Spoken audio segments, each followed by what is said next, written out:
Hey, folks, welcome back to the Living in the Virtue of Your Strengths podcast. My name is Matt Ingold with Metanoia Catholic. I'm a certified Gallup CliftonStrengths coach. And there's a lot of podcasts that are out there that explore naming, claiming, and aiming your strengths. We want to look at taming your strengths on this. What does that mean? It means how do we hold our God-given strengths, our gifts, and how we live them out virtuously. So that's really the conversation, the unique conversation that we have here at the Living in the Virtue of Your Strengths podcast. So today we are focusing on strategic thinking domains. So we're a couple episodes in, excited about that. It's our main focus. We're going to be getting into what does it mean to lead with that strategic thinking domain, exploring a couple of the themes that fall underneath that. And then we're going to look at, okay, virtuously. What does it mean to show up virtuously in these themes?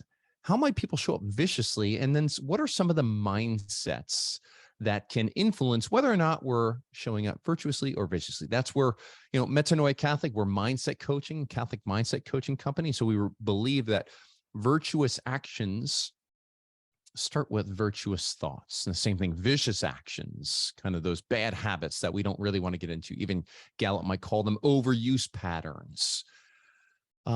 Those start with thoughts as well. All right. So how do we take those thoughts captive, identify them so that we can choose those thoughts that are inclined us to live in our gifts in a state of contribution in a way that actually builds up the kingdom and makes us saints, right? 10X's our potential. So exciting stuff there.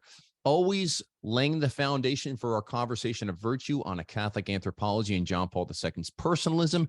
I've got it up on the screen right now for those people that are watching, but for the people that are listening again, created in the image and likeness of God, we are body, soul, composite, and we are created male and female. Those three, call it pillars of that Catholic anthropology. Kind of going to be leaning a little bit more heavily on the body, soul, composite here, because we're going to be talking about thinking, the thought life, right? And how some of that thought life, some of that mind that we have is in a spiritual place, and some of it is actually enfleshed in us. So we've got a body, soul composite, even to our mind here as well. We don't want to separate them, right? We'll always end in error if we end up separating body and soul. Technical term is death for that. Nobody wants that. All right, John Paul II's personalism. First off, that absolute dignity of persons. We are separate from the animals. We have a great dignity. Natural foundation for that is that we have an intellect and a will that endows us with freedom. We can choose our own acts, leads to that self-determination piece that we have. Every person has a unique personal end and a freedom to choose that end. We always have to keep that in mind. John Paul II calls it the personalistic norm. Whenever we're approaching somebody as the object of our actions, we always have to consider that that person has, or at least should have, their own personal ends in mind. They got their own goals. They got their own desires. And if we dismiss that, if we just project our own goals and our own desires on the person, we're not going to respond in love. We will objectify. We will use the other person, which is the opposite of love, not hate, but using the other person as a means to an end is the opposite of love. This self-determination, also self-possession. We are capable of self-possession. We have this interior life and the ability to be aware of our own thinking and to be aware that we are aware of our own thinking. Again, this ties back into this absolute freedom that we have to govern and choose our own acts, okay? But also recognize, falling back on that Catholic anthropology, but we can't just separate the objective reality of who we are, right, from our own subjective experiences. To go together. Ultimately, when we can live in this reality and we can have that self-possession, it equips us to do something amazing, make a gift of ourselves. Gaudium et spes, man cannot know himself except through the sincere gift of self.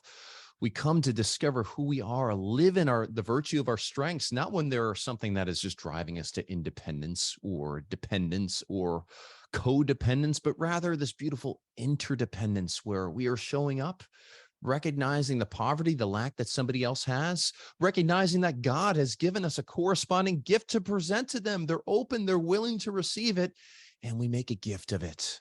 Beautiful thing. And there's a communion There's an espousement that happens, if that's a word, espousement. There's a spousal nature analogy to this, and there's a fruitfulness that comes forth from the free, total, faithful, fruitful. Love that theology of the body. And then finally, I said it already, say it again. The only proper response to the person is love, love, love, willing the good of the other. And in order to be able to will the good of the other, we have to become students of the good of the other. We have to become students of the perceived good of the other. What is it that the Lord is putting on their heart that is unique to them? Unique, their path back to him, their journey back to the Father. How's he calling them? How is he awakening in them? And therefore, how can we make space for them to respond freely, totally, and faithfully to the love of the Father? That's willing the good of the other, willing that response, that common good of responding fully to the Father with them. All right. Love this stuff. Love it. Okay. Doggone it. I keep messing up. I'm going to have to send this out. This is not the relationship domain themes. These are the strategic thinking. Okay. I just got to highlight this stuff in my template, but ignore that. This is one of my areas of weakness is proofreading. Okay. So, but we're just going to move forward here. Okay. So the strategic thinking domains, we have 8 of them. All right. The themes, excuse me. We have 8 of them: analytical, context, futuristic, ideation, input, intellection, learner, strategic. Michelle Dunn, you've been doing this for years. I want to call on you to kind of just, can you give me a rundown? Give us all a rundown of these themes, what you've learned over the years. You've been doing strengths coaching for over a decade, been doing it with your teams, a couple different certifications that you've got. You're the brain in the room that has the great knowledge. Now that I've really built you up and put you on the spot. Okay. Don't put me on please the share a spot. little bit. Yeah. Well, I'm not sure what you're looking for. I mean, I can speak to you about my strengths, and those are input and intellection in my top 5. I have 4 strategic thinking skills or strengths in my top 10. I have 4 relationship and 2 executing. So my strategic thinking skills are going to look very different than somebody who has other strengths in their top 10, along with those 4 strategic thinking. I can't even say that. And it's like, yeah, I guess what I'm looking for is really a generic kind of isolating each one of the strengths, not necessarily. And I know you have such a great appreciation for the nuances of these. And yes, always need to consider how these things show up through that, the influence of the adjacent themes, right? Fearfully and wonderfully made. It was in our responsorial psalm this morning. Beautiful. But also there is consistency enough, perhaps. Can you kind of give us a little bit of that? So I'm asking you to kind of temper your output of your input on some of these. So as a domain, overall, strategic thinkers like to think, create, and learn. And how they do that is going to be different for each one of the themes. They're going to each take a different kind of trajectory, I guess, of thought. Some are going to go deeper than others. Some are more active than others. Strategic is one of those really active strategic thinking themes. Intellection, input, learner are the little trifecta there, and they're going to just like collect information. And how each one of them does it is going to be a little bit different. So we're going to go deeper than others. Ideation and futuristic sometimes make a little strengths baby. They have a tendency to be very, very visionary.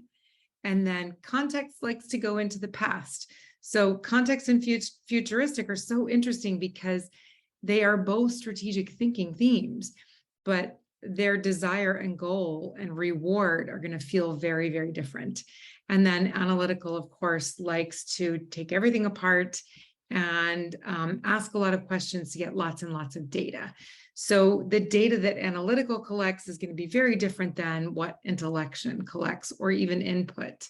So that's kind of a rundown of each one, real quick and dirty.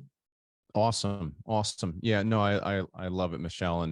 And if the analytical is one I always look at. They're collecting data, right? They're really, and I love how you said also that they're going to have a different motivation They're going to have that different kind of driver, which I find is really the main distinction between the strategic, or between the signature themes, is really what's motivating, what's driving them. Because like you said, learner and input can really look very similar in terms of the behavior that are associated with them. But really, where are they distinct, right? Learner, we know, is something that's a little bit more method, right? And so when I'm thinking my learner, I'm number one learner. Where my learner is showing up, I would say, is I'm constantly, when I'm thinking about something, I'm thinking of it in the context of teaching it a lot of the time. The best way to transfer the information is how my learner kind of manifests. Now, again, that may not necessarily be how everybody's learner manifests, but learner has to do more with pedagogy. It's the number one theme that you'll find amongst academic administrators, people that are in administration, and they're overseeing, like, say, the academic plan or something for a school or something like that. Context, yes, going into the past. We like to say keeper of the great books, futuristic, visionary, head in the clouds. Ideation, able to make connections between seemingly disparate things, really a circular thinking theme. My wife has this high, I don't have this high. And so oftentimes she has ideas and I'm just like, you are 12 steps ahead of me. Please help my linear thinking brain arrive where you're at, because I cannot see the brilliance of it yet. Inputs, just think of a library. You're a living library. You might be collecting physical resources. You might be being a pack rat, you might be collecting just resources in a specific vein of things, or just everything has a use. Even if it's not apparent right now, everything could have a use. Intellection, really driven in that understanding, fails to necessarily often be decisive in defining what something is, because there's always a different perspective that you could take from something. And so it's a beautiful theme that helps people to really know the beautiful facets. I think of Adam in the garden, naming all of the animals. What a high intellection skill, as he's coming to know each one of these species, and in knowing each one of those species, coming to know himself all the more and arrive at that place, understanding his dignity. He was alone. There was something that separated him from the animals. Learner, already kind of talked through that. Strategic, ways forward. You're finding ways forward, multiple options. That's kind of that in a nutshell. Anybody else want to add on, pepper in on top of some of these, maybe a favorite theme that they've got here and how it shows up in their life? Bueller. I know, put everybody on the spot, and everybody's like, oh man, I'm going to call on somebody. I'm going to call on, let's see, Harriet. I know you're there. I know you're high strategic, correct, Harriet? Well, actually, no, I have 3 strategic. Liar. So I have number 2 is learner, 8 is input, 9 is intellection, and all the rest are pretty much relationship, except for a ranger. So when I did the test, then I was surprised, because during my lifetime, was told I wasn't analytical, which was right, because that's 28. But I never thought of myself as having strategic thinking, because I'm not the math person, I'm not the logic person. And so I just took that thinking I wasn't intellectual, just from my life. But then when you go through this and you look at this and you say, wow, yes, I love to learn. I love methods. So when I came into the faith and I became Catholic, what's the first thing I do? Is I go to Bible study. First thing, I'm going to learn. I'm going to put this together. Yep. So it is more than what we've been taught in our life. And you can see how these things go together. And you can, it is better. I mean, it's just wonderful to see that, because I did have things that were easy for me to learn in school, languages, English, history, but I just got told the other thing for my lifetime. So I don't have logic, but yet we do a lot of game playing in our family. And I can frustrate my son by telling him, I do not have a plan. I'm working through this game and I'm learning it and I'm bringing it in and I'm inputting it, but do not have an analytical, strategic, deliberative, focused, disciplined plan. Mm-hmm. So that's where I am. I was listening to Simon Hurry on his Talent to Titan podcast recently. I think it was on the executor domain, and he was talking about how strategic thinkers will think ahead of time for before they begin, and the executors, those people that are high in those purple execution themes that we explored at the last podcast, will think through doing retroactively. They will act first, and then they will reflect on their experience, right? We can see how there can be value in both. Okay, for people, thank you, Harriet. For people who Yes. lead with strategic thinking, I want to get into some motivations. Because again, the different domains, the 4 different domains, seem to have a distinction in where they desire to rest ultimately. And we've got a lot of people on the call here that have some high strategic. We have some people that aren't necessarily high strategic, but let's start the discussion here. What is, Michelle, in the beginning, you had said create, understand, and what was the other kind of, grow in knowledge? What were the other things that you mentioned? Say again? Create, think, and learn. Create, think, and learn. So you're going to create different things, depending on which strategic thinking theme you have. Okay. Create, think, and learn. Okay. What are some other thoughts here in terms of, now, Melissa, I know you recently took your test. Can you chime in here and like consider, what you said you're high in context, right? When you're living in that context, can you kind of describe a little bit what's driving you, what's motivating you when you're living in that strength? Well, what I'm trying to do, the context strength. Well, I think a driver for most, even any of the strengths for me, is to gather as much information I can very quickly, and try to get informed what is going on in the present moment, what led us here. And then I'm kind of like, all right, we got to get to the root. I'm not a band-aider. I don't like to band-aid things. I like to drive the root of something and dig it out. And so we don't end up here again. And that's kind of not a lot of other people's approach. So I have to convince others to, okay, this is why I'm digging to the root, because this Band-Aid, sometimes Band-Aids are good. You got to stop the bleed, but we're going to just end up with the same wound or bleed again. And we're going to have to do this process all over again. So we're going to have to do this process all over again. Does that sound like context, folks? And I can't stand having to repeat the same process again if we don't have to, and I've learned you can't always convince others of that. In a lot of areas, in the household, I'm like, I will have to fight tooth and nail with my kids and my husband sometimes to see, no, we're doing this way. And they're like, why? And I'm like, just let it go this way. And then they're like, oh, now we understood, Mom. Now we get it now. But people can't always see that, and it's hard to be in that position to see that root or see that something. Sometimes it's a gift and it's a curse, because you have to tooth and nail for others to see something they cannot see. And I don't mean that in prideful way. I mean that like when you're praying to the Holy Spirit, or you got that, divine connection, sometimes God infuses you with that insight and that keen insight.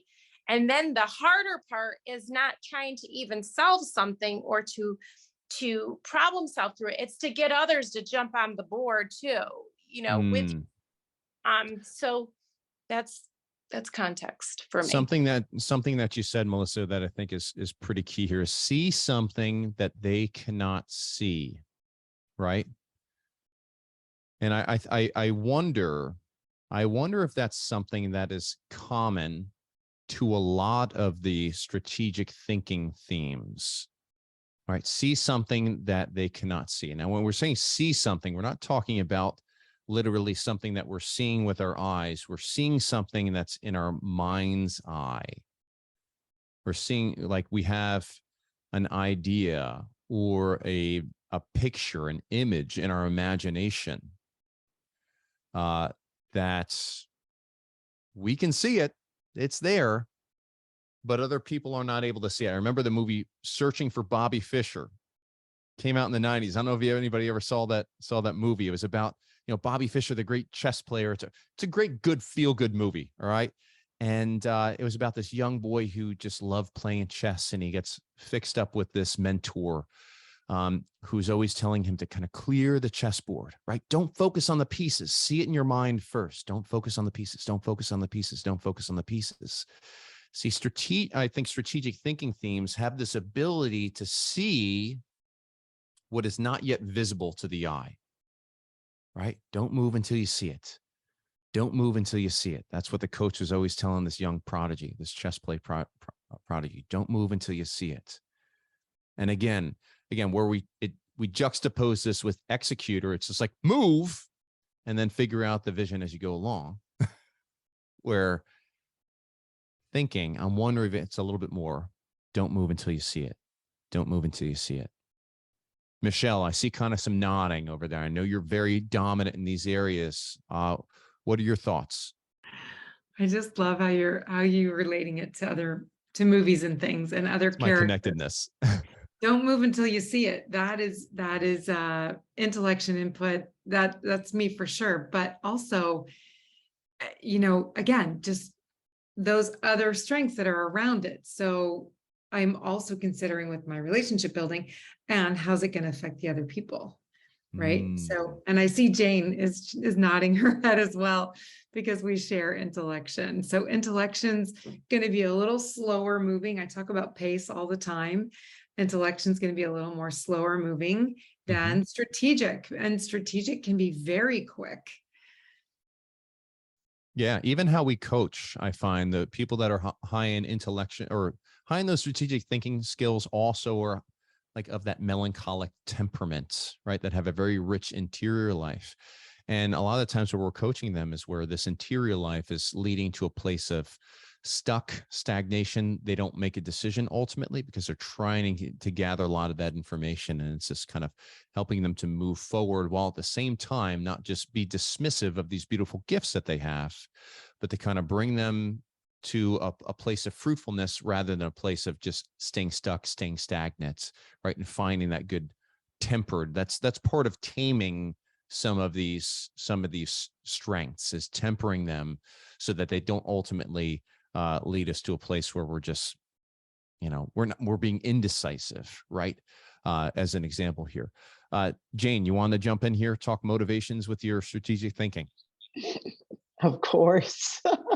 So one of the interesting things, and Michelle has mentioned this a number of times, is the placement, which is what I love about the strengths, is that, like you said, so achiever is my number 5, which is an executor. And so I have 4 strategic thinking and 3 executor main strengths in my top 10. So one of the things that I discovered that about strategic thinking is that many times people don't understand. One of the things that one of my mentors has said is the problem with strategic thinkers is nobody knows what's going on inside your head. They see you for a walk, they see you cleaning the dishes, they see you doing 101 other things, but they do not know what's going on in your head. And that's one of those aha moments for me, because I'm sanguine and choleric, so I don't fit your melancholic strategic thinking thing. But for learner, I totally resonated with you in that part of my frustration is I'm always asking how do I do this so that I can go do it again. When you say frustration, Jane, can you tell me why frustration? Yes, I was doing a some training on websites and technology and blah, blah, blah, blah. And they're going like, oh, and you can do it this way and this way. I'm like, okay, that sounds really great. The idea, I understand the idea of why we want to do that. Show me physically how. What are you clicking?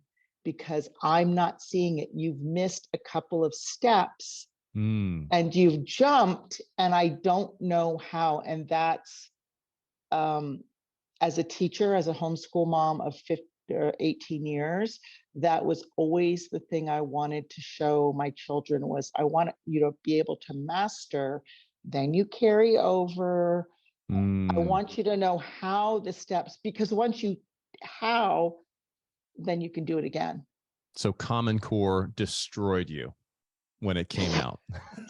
Like it destroyed everybody. What's the method here? We had a perfectly good method. You got a brand new method. I can't teach the old method. You're judging me on the method rather than the result. But one of the things real quickly, jumping to, I'm so sorry, I forgot her name and I can't see her. She talked about, Harriet, about faith. That's one of those things that I knew as I was coming back to the church, I needed to put on the mind of Christ.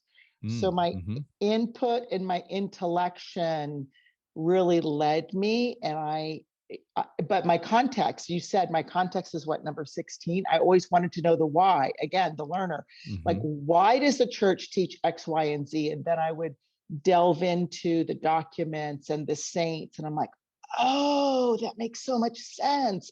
Of course we have to go to confession, blah, blah, blah, or whatever. So it's been able to really lead me in my core and belief is number 9. So it's very strong.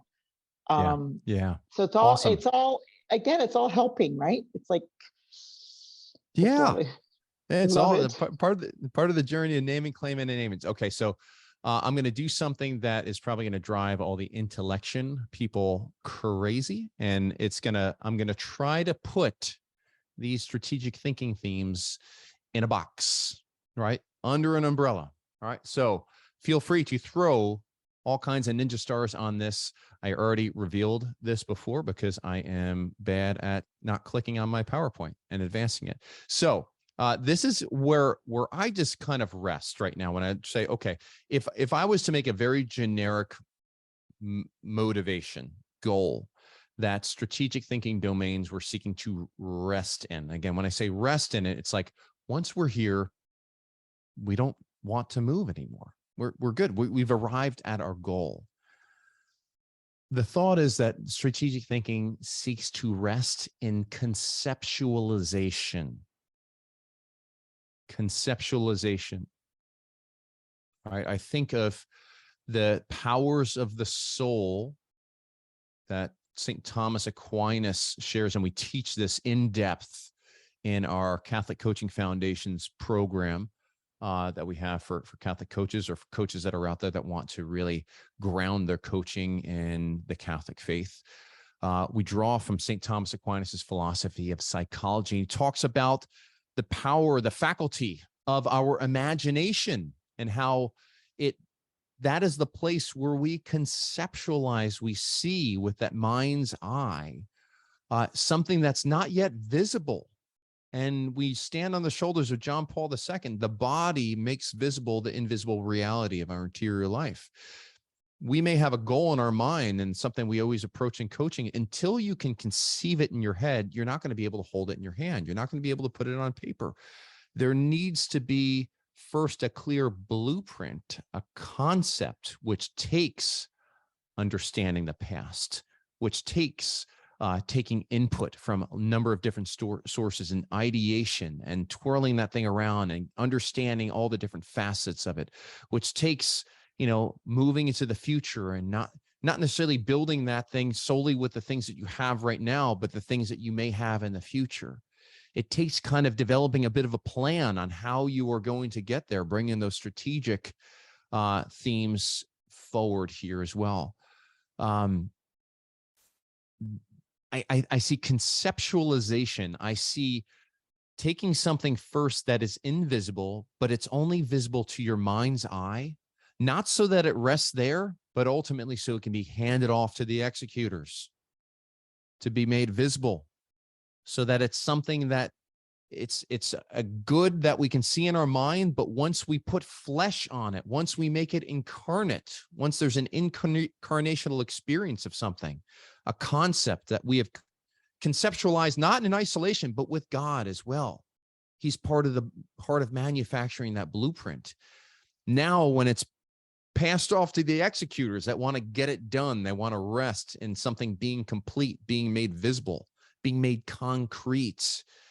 Now everybody can participate in that good that once only I was able to participate when it was purely in conceptual form. Now it's made visible by the executors so that people can participate in it and share and delight in it and have a full sensory experience, a full human experience of that invisible good that's been made visible. Did I go too deep too fast? Did I use too big words? I see people writing notes. That's usually a good thing, unless they're writing things like, I don't understand this at all. You lost me. But again, this is going back to like the Catholic anthropology, the body soul composite. We're not meant to just live in spiritual land. And strategic thinking, I think where it can sometimes even go, this is a judgment here, so take it or leave it, or it can start to go into overuse and excess is when it just wants to live in spiritual land. But ultimately, that's something there's almost, it's not fully in keeping with our human nature, with our bodiliness. The body, and it alone, is capable of making visible the invisible reality of the spirit and divine, of the person, spirit and divine. Think about it. We can share some concepts, but there's something that's lacking. There's something that's just not brought to fulfillment if it's just a left conceptual, but it's not ultimately brought to completion. Now, I'm speaking this as somebody that has 4 executor in my top 10 also. And so I recognize that I have a bias for the enfleshment, but I lead with strategic thinking. Throw some stones. Hey, Michelle, Matt. please. Yeah, do it. I got a few things to say here. Do it. First of all, we can create word pictures, right? So we can create with language. So I do think that I'm not saying that there's executing embedded in that, but kind of, and very frequently. But think of even how language is sensory. You can hear it, you can read it. There is something being made visible at that point. Yes, absolutely. Keep going. I'll stop interrupting. I agree with you. I mean, that's what I'm trying to say to you. Yes, the word pictures we are creating, and just like we say, ideation and futuristic are visionaries, right? So, and like you're saying, we don't want to get stuck in ideas or concepts, but also without ideas and concepts, executing is incomplete also. So there's that complementarity that comes in. That's just incredibly beautiful. Oh, I love it. Sing it, connectedness. Putting it all together. Yeah. Yeah. So I just, and those of us who love to think deeply feel as though we are doing something. And I don't, and so sometimes we can't, if we're stuck in thinking and we're not actually creating or passing it off to be created, that can become vicious. But also, if we're low in executing, we can use those strategic thinking skills to get things done. Tell me more. It's not a far leap from conceptualization to actualization, especially if you've got a particular combination of, there goes my ear, particular combination of things. Like strategic can really get things done. with some focus, with some intentionality, I think I'm saying. Great. Some deliberate. While you grab your ear, I'll kind of build on something. So I'm curious about this, and I want to kind of pose this out to the group. Feel free to chat in, and I'll kind of or just kind of raise your hand and come in.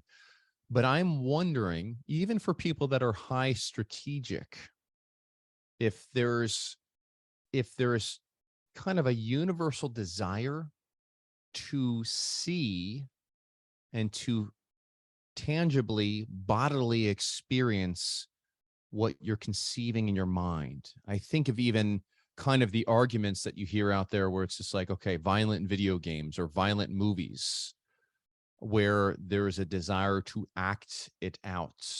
Ultimately, we want our fantasies to become a reality. That's the greatest thing. Like the greatest thing for the people who fantasize is to see their fantasy become a reality. It's one of the most tragic things when they have fantasies, thoughts, right?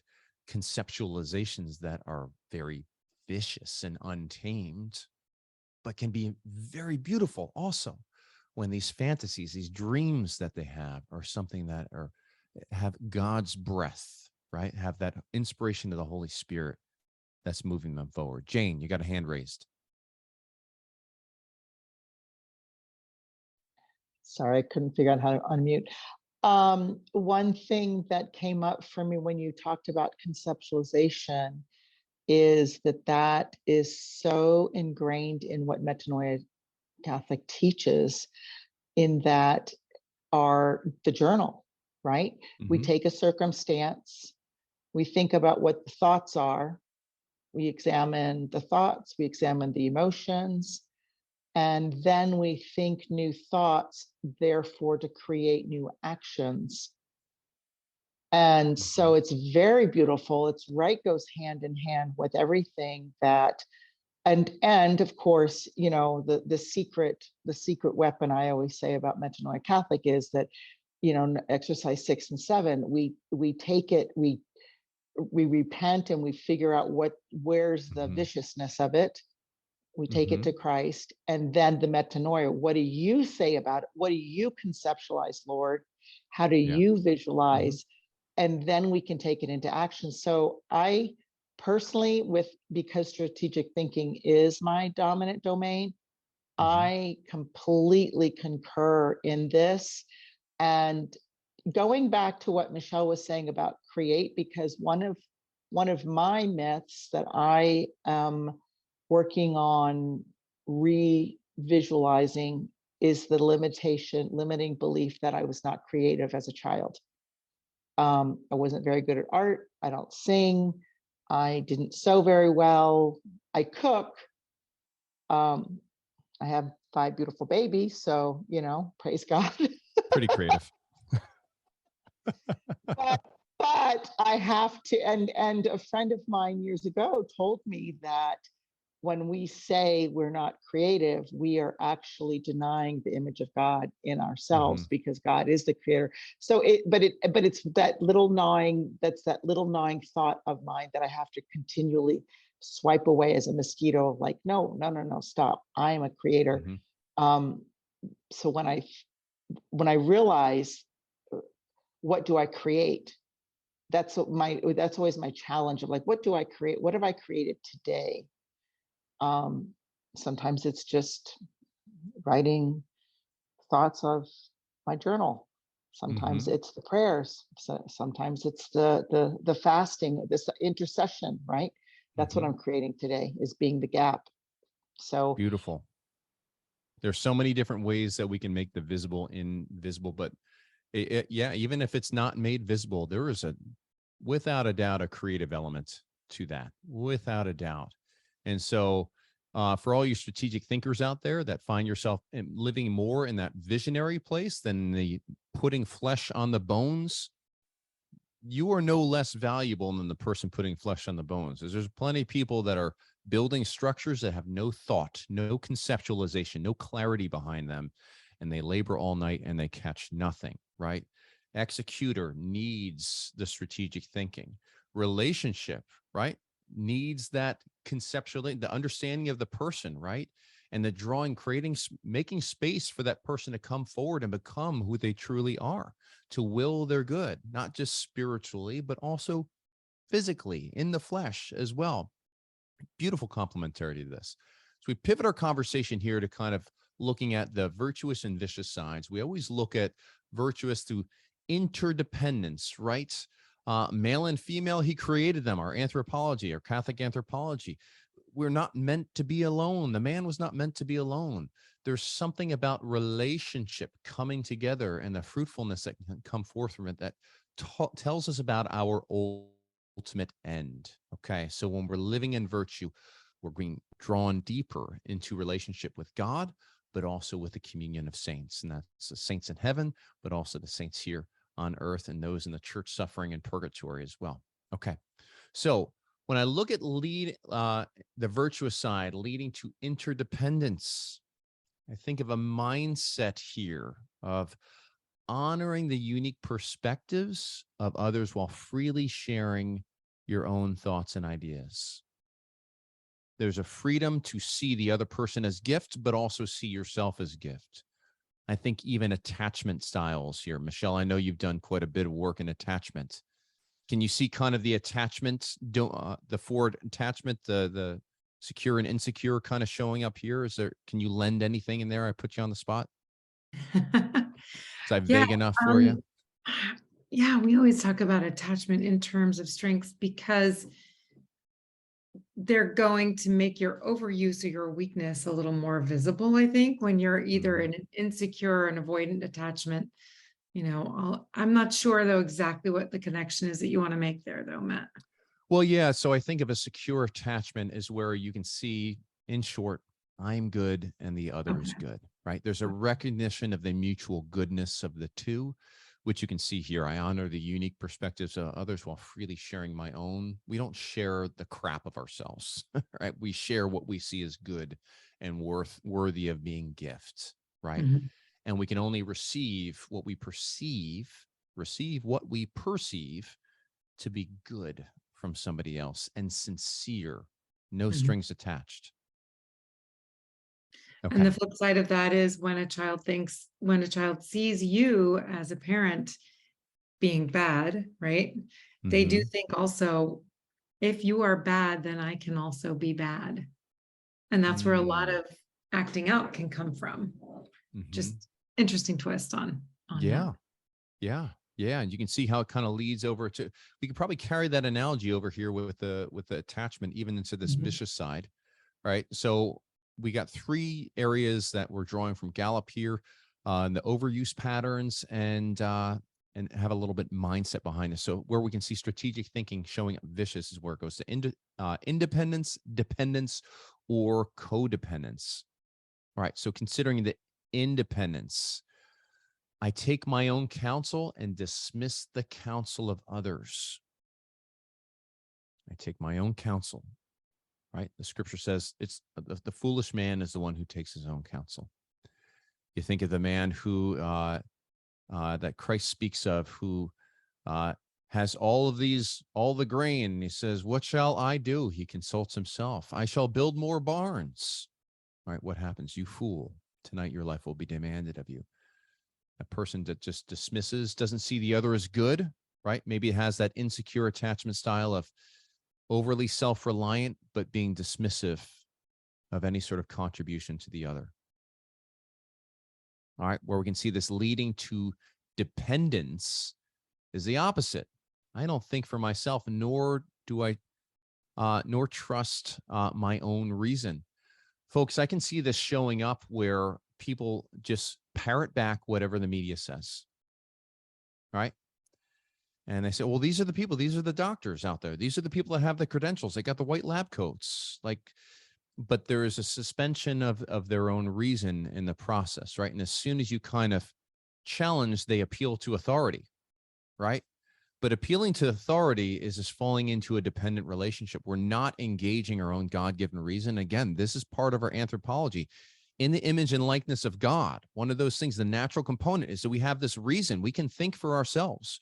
When we are not using our own reason, we are abusing our reason. We're abusing our dignity in that. And it doesn't mean that you can't take counsel from other people, but always, we are responsible for the thoughts that we think and the beliefs that we choose and the people in whom we put faith, right? Even as you're listening to this, I hope everybody's listening to this isn't just taking my word for it. I hope that you are actively discerning this and considering and like holding it up to the light of truth, all of this work. And then finally, leading to codependence. Others are there to indulge my ideas, thoughts, and ruminations. Okay, so what do I mean by this, right? You are there to I am just going to unload, right? My thoughts that I share, my ideas that I share, my intellection that I share, the input that I have that I want to turn into output. You are just there to receive it. And what I get in return in this codependent relationship is good feelings about myself. You could see how somebody could even create a space for kind of this as well. And there's kind of a codependent exchange. If somebody sees a little better this was one I was kind of like looking at it. I was like, this is the first thing, kind of a specific example of this. So, but I want to kind of open the floor up for everybody here as we kind of transition here. What are some ways that you may see your strategic thinking showing up in a virtuous versus a vicious quality?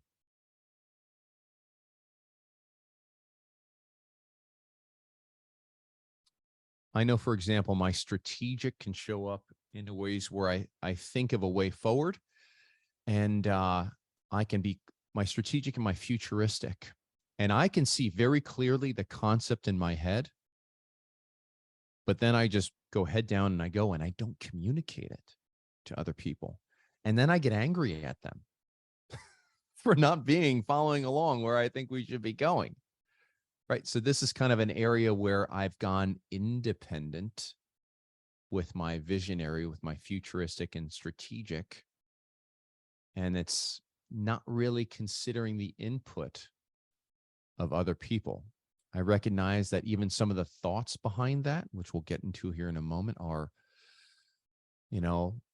I want to be the one that is the reason for success. You see that vice of vainglory showing up there. Right? I want to be the one that has the solution. I want to be the one that takes the credit.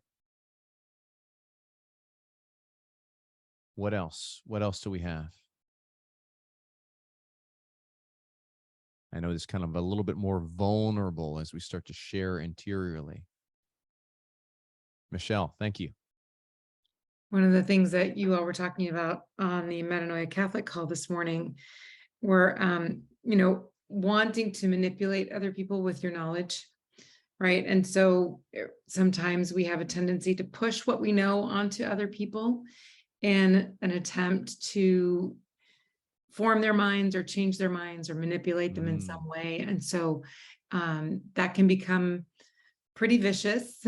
And on the codependent side. So I think the antidote to that is just learning to ask permission and create relationship. So we can kind of get siloed in our thoughts and then want and think they're right. And in our arrogance, sort of push that onto other people when we want to relieve ourselves of something uncomfortable that they're doing, and change the other person so that we feel better. So we can kind of use that deep thinking or that information gathering without permission. I love that you brought that up and how you made that connection where ultimately it could be very subtle, right? With the way of, hey, I get this resource, I got my, my son or my daughter that's apostasy, right? They're outside of the faith. They've left the faith.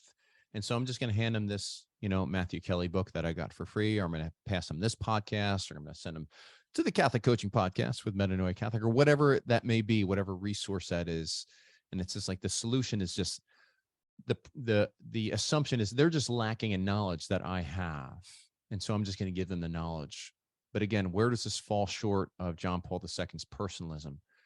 We're seeking to to make the other person an object of our actions. And if we're failing to consider that they have their own personal ends in mind, their own personal conceptualization of what their greatest good is, if we fail to enter into that, we won't take it into consideration. And oftentimes, if we don't know what that is, we can't appeal to it. We can't affirm it in some cases where it's okay to affirm it, but we can't really just enter into it. That's like lay the found. I love how you said lay the foundation of a relationship, Michelle, where, yeah, we can kind of be the person that shares truth without love, right? You're a clamoring gong or a clashing cymbal. How often do you share knowledge and it turns into a battle? That clashing cymbal, when you look up the lexicon of it, it's the sound of a war cry. It's a battle cry. So sharing truth can often lead to battle, right? If it's not shared with love. Okay, jumping into some of the virtuous and vicious mindsets that are behind this here as we kind of wrap up. Okay, so again, feel free to touch on this. If this resonates, give me a thumbs up, give me a chat on this if you want to add something. Virtuous mindsets. Yeah, Michelle, I see you fire hosing people with information, right? That virtuous mindset, I think that's been very helpful for the strategic thinker is I can be a student and a teacher at different places and stages of life. There's a humility in that, I think. It's something that's helped me to recognize, give myself permission to not know, because oftentimes strategic thinking wants to rest in that conceptualization, even if it's the illusion that they have the full picture in mind, right? You can see how that pride can show up, right? And manifest itself in stubbornness and stonewalling and not taking in other people's input. No, like give ourselves permission to be students still, but also recognize where we've received. And we're being called into that place of giving, right? That Petrine, that St. Peter posture, that active sowing of the seed, right? Sometimes we're called to be the open soil and receive. Sometimes we're called to be the person that sows the seed in somebody else's life, right? Yeah, Melissa, meeting people where they are and strategically asking questions rather than just giving advice. I love that. I love it. I love it. That curiosity, right? Doing the due diligence to identify what is that ultimate end that John Paul II talks about in the person. What's their personal end? So maybe that's a personal end that we can get on board with too. And we can start to will that collectively, commonly, together, right? It's the foundation of a loving relationship. Love it, love it, love it, love it. Curiosity, I think, is the great thing for the strategic thinker. A great emotion. That vicious mindset, okay? Where can it show up in that independence, going rogue, going by yourself? I know better than them. I know better. I know better. Have you ever thought I know better? I've never thought I know better. I know better than them, okay? Or some sort of nuance of that, right? They don't know what I know. They don't have the experience that I have, right? Consider how these are cutting off any contribution, failing to see the potential contribution of another. Now, doesn't mean that you don't approach different types of counsel with consideration as to the merit that their contribution holds, right? Not necessarily going to consult a 20-year-old on how to be a better grandparent, right? Or somebody that's junior, the rookie on the team, as to, what are the keys to really being the MVP, the successful person, right? The grandmaster. No, there's kind of a prudence that shows up here, but we can always gain something from the other because every person has a unique gift. They've got a unique word that God has spoken only to them, a unique experience of the Father. Maybe they don't know it yet, but we can always create space for that, for them to discover it themselves. Think about it on the dependent side. They know better than I. I'm just not a doctor. Whatever they say, I can just shut my brain off. I think about Father Chad Ripperger, one of these great exorcists we do a lot. We pull a lot from his work. And one of the things he talks about is in the media, how he goes, whenever somebody's presenting facts to me and they have a whole bunch of story, a whole bunch of preparation up front, right? They're shaping my conceptualization. Says one of the first things I do is I suspend judgment. What does that mean? I am not going to just blindly accept what's being put in front of me, because it could be a steaming pile of poo that somebody is trying to paint as a plate of brownies. That's a really gross image, right? But like, we have to put things through the smell test here, folks. We cannot abandon our own God-given reason without doing damage to ourselves, violating that imago Dei, that image and likeness of God. Okay, and then finally, others should listen to what I have to say all the time. Others should listen to what I have to say. That's kind of going into that codependence place. That's a manual. That's a rule book that you have that you're putting on somebody else. And it doesn't necessarily honor the other person's freedom or their unique contribution. Michelle, you always have thoughts. I'd love to invite you on here. Michelle, Harriet, you've got some great points of wisdom here as well. If you could follow up and share a little bit here. Jane, like, open the floor here. Michelle, you go first. Harriet, you collect your thoughts. I'd love to hear from you. I just love the frame of this, Matt, the virtuous versus the vicious mindset. And that's, I can't really add very much to what you've said. It's a beautiful structure. Of course, I love the structure of it. Yeah, I'm not sure I can add anything right now. You've done such a great job. Well, you gave me the structure in the first place, so it's a backhanded compliment you're making to yourself. Harriet, how are you receiving this? This is good because you can see yourself doing these things at different times. Like, you're on both sides. You can see where you've done, oh, I did a good job. Well, I didn't do as such of a good job with that. And so being a caregiver, leaving space open for my husband to say the things, because he says things very slowly in it's a long story. It's a paragraph and I'm a sentence. So I can see where I need to be, use my strengths to open that time and not have to, get to a decision, but give him time to express it, which I haven't. Sometimes I don't do that as well as, I'm sure other people have, things that's been like that. That hasn't been a problem with children or taking care of children. I seem to be really good at doing it there.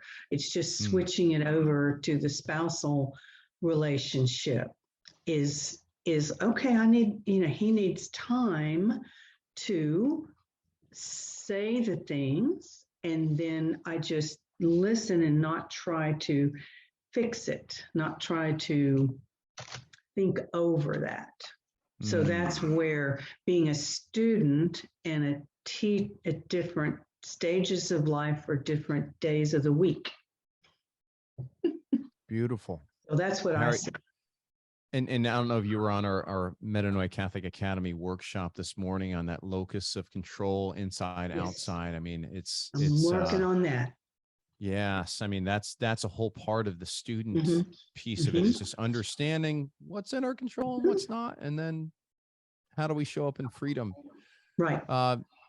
And Jane, I see your head popping up here. Well, intellections going a little deeper in that, and mainly because this is personal, I've been praying for 4 virtues, which I see very, if we're living in our virtuous mindset as strategic thinkers, docility, obedience, magnanimity, and humility. And they go so well together with that, because sometimes we are the teacher and sometimes we need to learn to be the student. And that's the question, right? Of I may know more about something, but am I docile and humble enough to hear what you have to say about the subject? Or my gift might be to step up and be the teacher, so that you can learn, and my magnanimity is being shown, and obedience too, because I'm being obedient to the Lord, right? Part of that.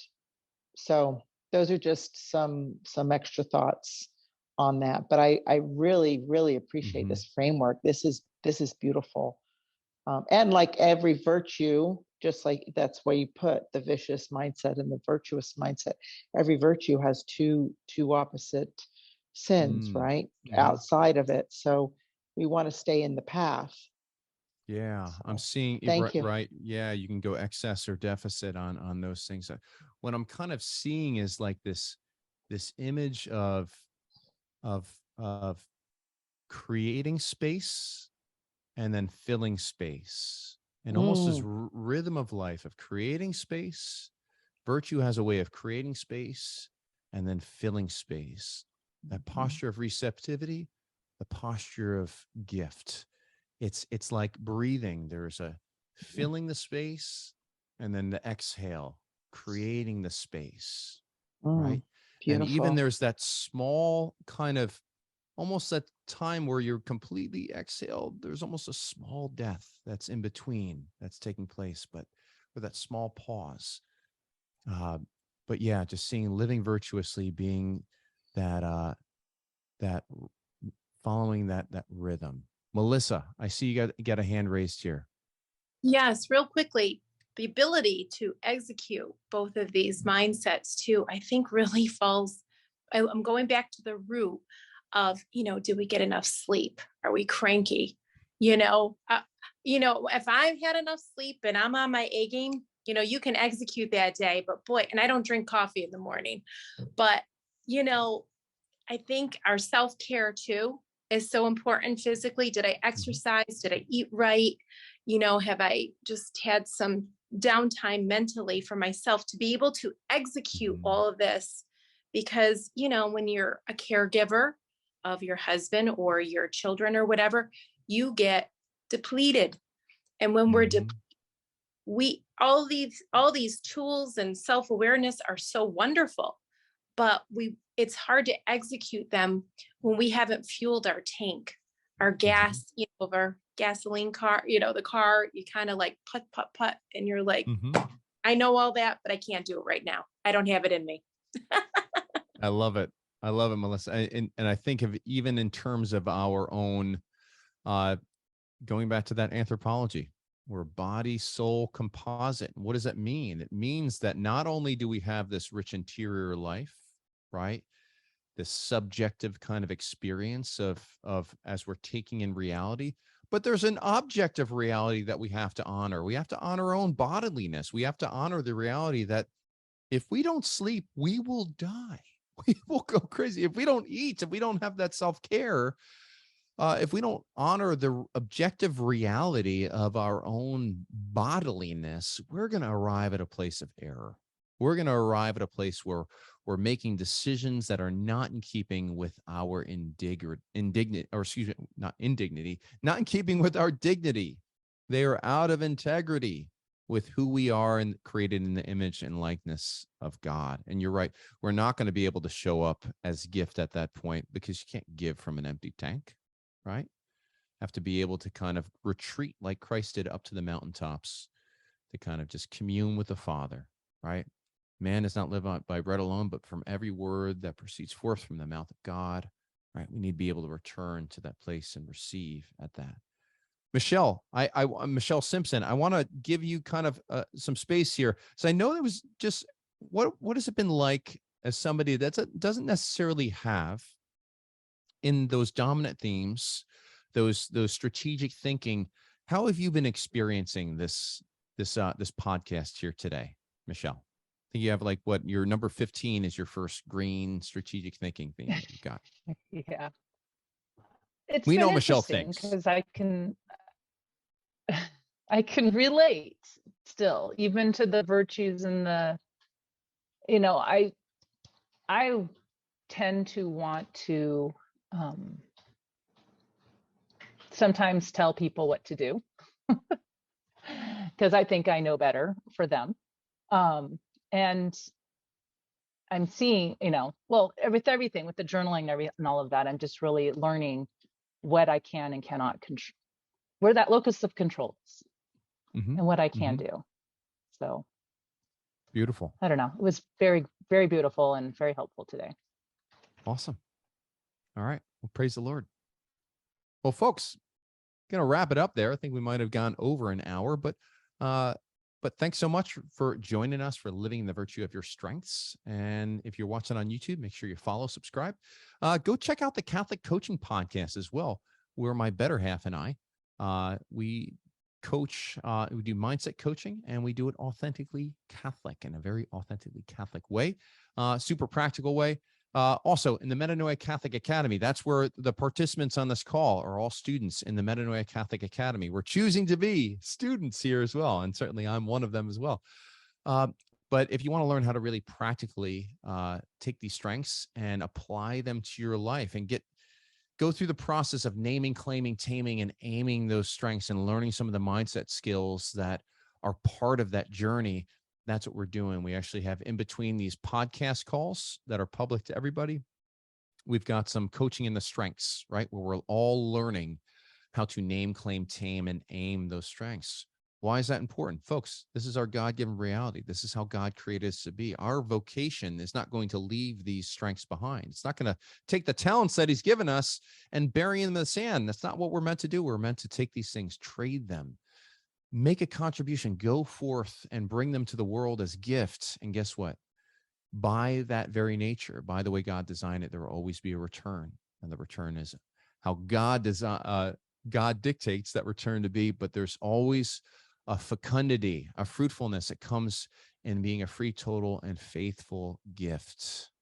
So thanks for being with us here today to learn a little bit more about how you can be a gift. The next one that we're going to be talking about is our final domain. We're going to be talking about the influencing domain. I'm low in influencing, so I'm going to be leaning on some of you other influencers that are on this call to really share how this all works. And then we're going to be going into each one of the signature themes individually. So stay tuned for all that on the Living the Virtues of Your Strengths podcast. God bless.